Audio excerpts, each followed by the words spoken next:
Salut à tous. Alors aujourd'hui, je vais vous montrer comment installer Kali Linux 2026. Alors dans la barre de recherche de votre navigateur, nous allons taper Kali Linux.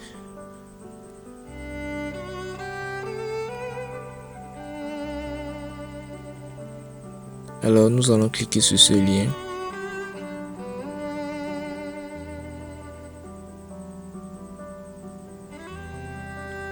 L'interface se présente ainsi.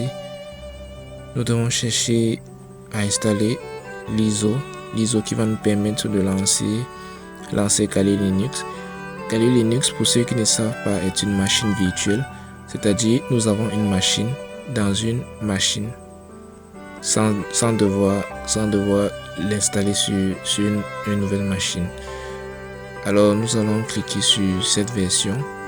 C'est ce que nous devons installer. C'est l'ISO qui va nous permettre d'avoir notre machine virtuelle.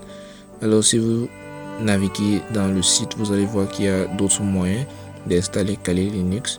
Mais ce qui nous intéresse, c'est ce que j'ai montré plus haut. Alors pour installer Kali Linux, nous aurons besoin d'un logiciel pour virtualiser tout ça. Et nous aurons besoin de VirtualBox. Alors vous devez installer l'ISO que j'ai montré. Je l'ai déjà fait. Alors nous allons ouvrir VirtualBox. C'est le logiciel qui nous permet de virtualiser ces machines virtuelles. Alors nous devons entrer le nom.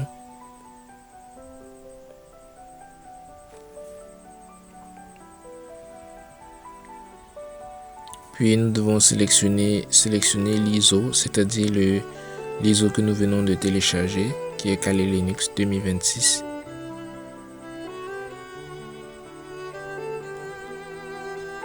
Vous allez voir la version a été sélectionnée automatiquement. Ça identifie que c'est une machine Linux. Alors nous allons changer la distribution et choisir Debian comme distribution.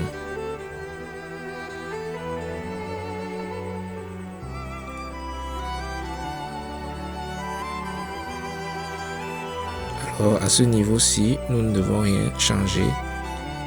Alors nous devons paramétrer la RAM. Quel est le nombre de RAM qu'on souhaite utiliser? Alors moi, sur cette machine, j'ai 8 Go de RAM. Alors il n'est pas recommandé d'utiliser autant dépasser le nombre de RAM qu'on peut utiliser sur cette machine alors que nous n'avons pas assez. C'est pour ça que ça a automatiquement sélectionné la case rouge où nous ne devons pas traverser. Alors nous devons paramétrer le stockage. Quel est le nombre d'espace de stockage virtuel que nous souhaitons utiliser? Alors si vous avez beaucoup de RAM de stockage, vous pouvez en mettre plus. Moi je vais mettre ceci. Puis vous allez mettre finish ou fini si vous avez configuré votre VirtualBox en français. Puis nous allons lancer la machine. Alors j'ai eu un souci au moment de l'installation. Cette partie a été coupée, j'ai donc dû improviser. Donc ce n'est pas exactement ici que ça se présente au lancement. Puis nous devons sélectionner la région locale et la langue.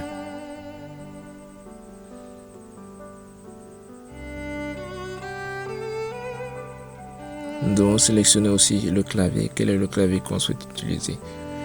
Alors pour ma part, j'ai tout sélectionné en anglais parce que j'ai toujours eu cette habitude-là de travailler en anglais. Alors si vous avez d'autres préférences, si vous préférez travailler dans d'autres langues, alors n'hésitez pas à sélectionner ce que vous préférez.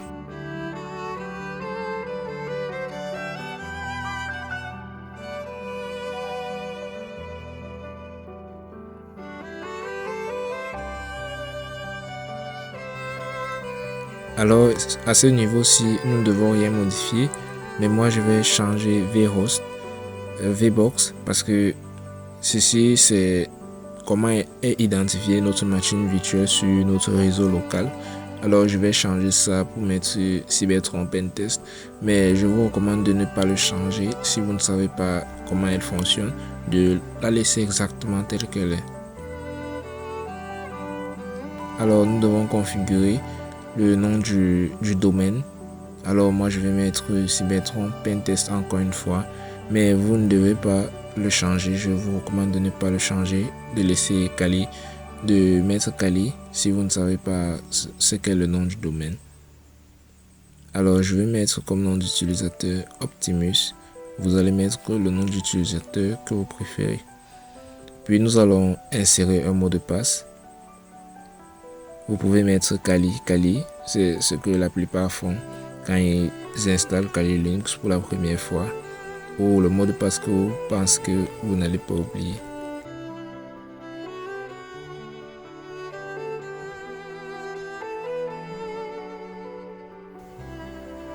À ce niveau-ci, nous devons partitionner le disque. Nous allons sélectionner Guided Use Entire Disk, c'est-à-dire utiliser entièrement le disque virtuel que nous avons alloué avant. Ici, on va utiliser All Partition, c'est-à-dire tous les fichiers dans une seule et même partition. Ici, nous devons juste vérifier les modifications que nous avons faites et puis continuer. Alors, nous acceptons les modifications que nous avons faites sur le disque que nous devons partitionner. Alors, nous allons sélectionner Yes ou Oui.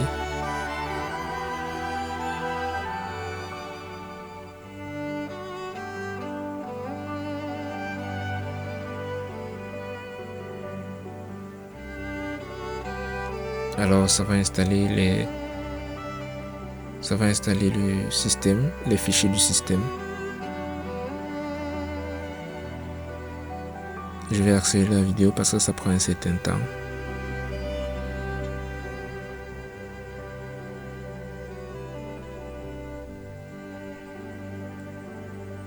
Alors j'ai eu un souci à cette étape parce que j'utilise actuellement un disque externe pour l'installation de cette machine virtuelle. Alors le disque a dû bouger et j'ai dû recommencer l'installation.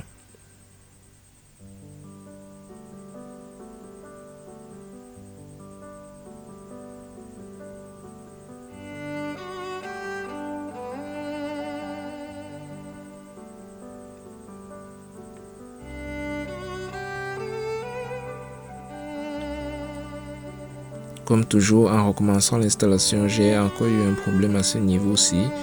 L'écran est devenu tout noir, alors j'ai donc dû improviser afin que vous puissiez savoir quoi faire à cette étape. Alors ça va continuer l'installation normalement, où j'ai mis pause, j'ai arrêté la vidéo. Puis nous allons sélectionner Yes pour confirmer. Puis nous allons choisir le disque actuel, Use Active Disk. Puis l'installation va continuer, ça va continuer à installer les fichiers du système.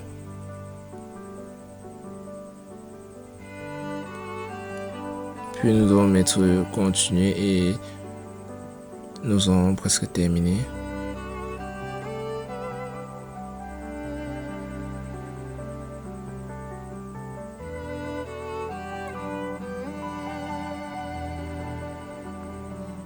Alors, nous avons fini avec cette étape.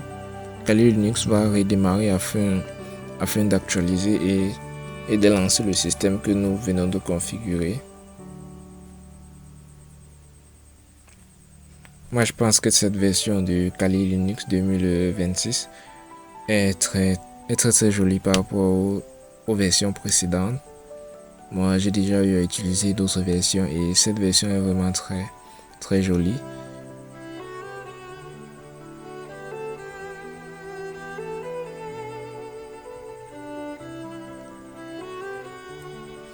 Alors nous allons entrer le nom d'utilisateur, le mot de passe que nous avons utilisé lors du paramètre de la machine.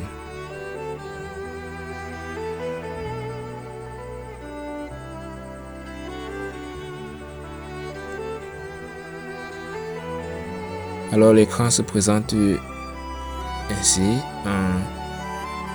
en mode miniature. Nous devons appuyer 2 fois sur l'encoche carrée qui est située en haut Pour agrandir l'écran, donc nous devons appuyer 2 fois sur ça afin que ça affiche notre machine virtuelle en plein écran.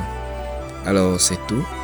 Kali Linux a été très bien installé. Donc vous pouvez faire des optimisations. Vous pouvez changer le fond d'écran, essayer de vous balader, savoir, tester les fonctionnalités. Alors c'était tout. Donc pour résumer, c'est une machine virtuelle qui nous permet de travailler en cybersécurité, en pentest